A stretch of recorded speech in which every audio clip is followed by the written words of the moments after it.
Iba pa mga balita mga kabrigada, iginiit ngayon ni Manila 6th District Congressman Benvenido Abante na ang kaso ng mga nawawalang sabungero ay isang seryosong human rights violation na dapat ituring na krisis. Sa panayam ng Brigada News FM Manila kay Abante, muli niyang idiniing parang extrajudicial killings ito dahilan sa pagkakasangkot ng ilang mga pulis. Ibig sabihin kasama ito sa mga kasong tututukan ng muling bubuksang Quadcom 2.0 sa Kamara. Ayon pa sa mambabatas, maging bahagi ito ng mas malawak na investigasyon sa extrajudicial killings at iba pang isyong may kinalaman sa pang-abuso ng kapangyarihan.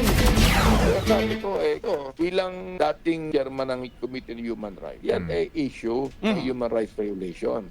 Extrajudicial killing yan sapagkat mayroong mga involved na mga polis dyan. At nakita nyo naman ang deklarasyon ng ating DOJ Secretary na mayroong connection ito sa war on drugs. At tandaan mga kabrigada na si Abante ang unang nagbigay ng privilege speech sa House of Representatives tungkol sa issue. Sakop kasi ng kanyang distrito sa Maynila, ang Manila Arena, kung saan isinasagawa ang mga sabong. Ang bahaging ito ay hatid sa atin ng Mom's Love ES1 Capsule. Simulang tuparin ang pangarap ng iyong anak. And starting now!